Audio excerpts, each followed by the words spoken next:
Now, from WYDC TV, this is Big Fox News at 10.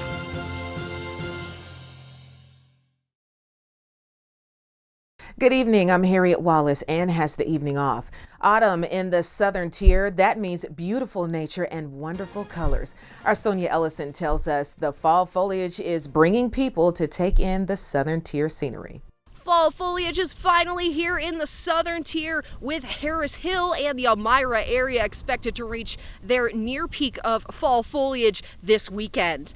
Lots of golds and burgundies are in the leaf peeping forecast. Not worth a hoot, as far as I'm concerned. There's no color this year. But remember, fall isn't over yet, folks. I mean, some areas are better than others, and I live up by Seneca Lake, and it's not even fully changed yet, so. I Love New York's fall foliage forecast says 8 of 11 vacation regions across our state are expected to be in their peak, with Naples anticipating peak colors this weekend. Chemung County's foliage is expected to reach its near peak with 70 to 80% leaf transition, while Steuben County approaches its near peak with a 50% transition. Didn't have a very nice fall. Sometimes a road trip is required if you're dying to see more vibrant shades.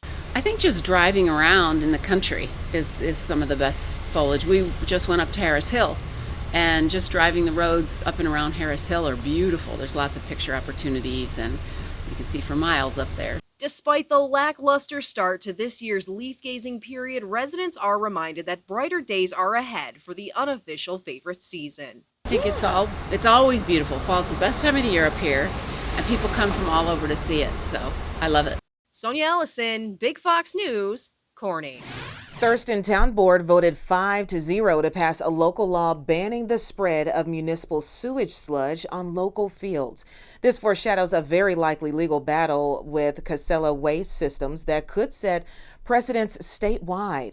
The ban could put a stop to Casella's Bonnie Hill Organics subsidiary spreading sludge onto 2,790 acres of Steuben County land in the towns of Bath, Cameron, and Thurston. Casella said the board provided absolutely no proof that sewage sludge is harmful, and all that water tests did show was relatively low levels of PFAS contamination. Watkins Glen Mayor Lori DiNardo announced during this week's Village Board meeting that Village Treasurer Angela Ventura has resigned. The board will soon post the open position for anyone to apply. No further details have been released about Ventura's resignation. Of course, Big Fox will keep you updated as this developing story emerges. CVS taking some popular cold medicines off its shelves. The company's voluntary change comes after the Food and Drug Administration determined an active ingredient, oral phenylephrine, does not work. All medicines containing the ingredient as its only active ingredient, such as common versions of Sudafed, Mucinex, Vicks, Allegra, and Dayquil, will be removed. The FDA says no safety concerns were found for the recommended dose of the oral medicine. President Biden made his case for the U.S. to back Ukraine and Israel in a time of war. He'll be asking Congress to approve billions in support, but some Republicans say money can't fix this problem. Carolyn Shively is in Washington, bringing us the very latest. In only his second speech from the Oval Office, President Biden said the U.S. is facing a moment where the decisions we make today are going to determine the future for decades to come. As Israel battles Hamas and Ukraine fights off Russia, President Biden spoke from the Oval Office Thursday night, asking for billions of dollars in military assistance for the two nations. To support our critical partners, including Israel and Ukraine, is a smart investment that's going to pay dividends for American security for generations. At least 32 Americans have been killed in Israel, with 11 still unaccounted for. Some of the missing are believed to be among the hundreds kidnapped and held by Hamas. Dramatic images at a rally in Times Square Thursday night, loved ones holding pictures of hostages. We know in every generation we fight back until we win. Biden wants about $100 billion to fund the wars, arm Taiwan against China, and fortify the U.S.-Mexico border. According to a Quinnipiac University poll released this week, 55% of voters think the number of migrants seeking sanctuary in the U.S. is a crisis.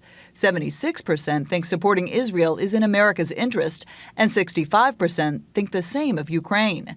But it's up to Congress to approve the funding. You can't buy friends and you can't buy loyalty. The House still has no speaker, and that means Congress can't pass any legislation, including President Biden's proposed aid package. In Washington, Caroline Shively, Fox News. Well, after failing a third attempt to win the Speaker of the House seat, Republican Representative Jim Jordan is no longer in contention for the position. The House GOP conference voted to drop Jordan as the nominee earlier today. Jordan had even more Republicans vote against him in the third round of voting. Jordan previously indicated he was ready to push for votes through the weekend in an effort to secure the gavel. Elon Musk says X will be launching 2 new tiers of premium subscriptions. One is lower cost with all features and advertising. The other more expensive but with no ads. X is conducting a test of paid subscriptions in New Zealand and the Philippines, where new users are being charged $1. The U.S. Army charges Private Travis King with desertion after he crossed the border into North Korea. Alex Hogan has more from London. U.S. Army Private Travis King, who ran into North Korea back in July, has officially been charged with desertion, adding another layer of legal drama following his return from Pyongyang last month. The Army's case includes 8 different charges, including assaulting U.S. Army officers, illegal drinking, making a false statement, and perhaps the most troubling, possession of child pornography.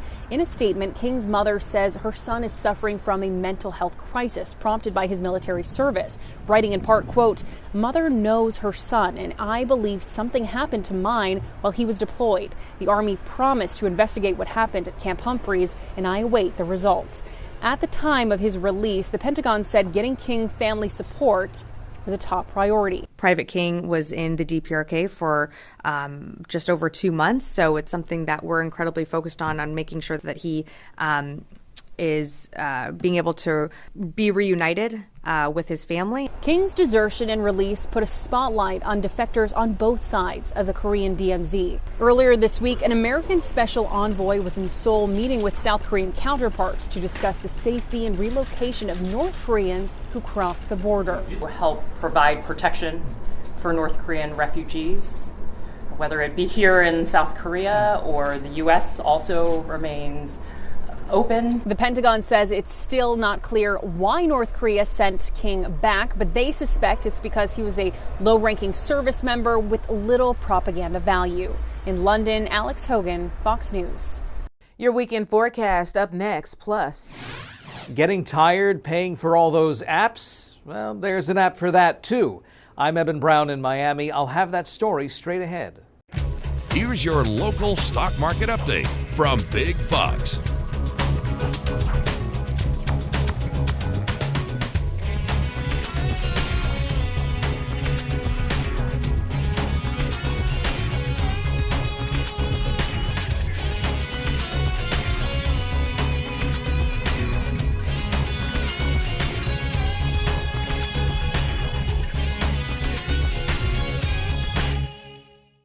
Now, your Twin Tiers forecast from Big Fox.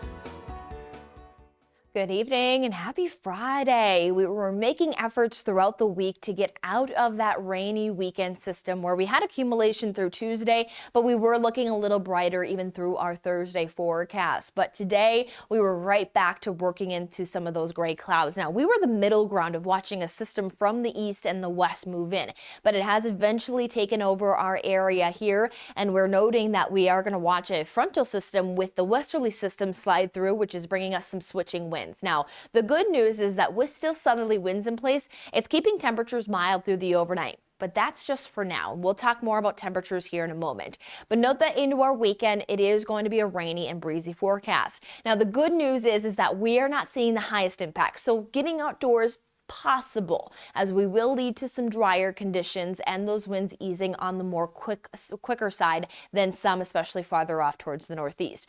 But we're still going to filter in those cooling temperatures, which will bring us some chilly morning conditions Monday and Tuesday, as we will work into some clear skies. And then those clear skies will correspond to some southerly winds, which will bring us some improvements before we get to another rainy system. So October is keeping us on our toes.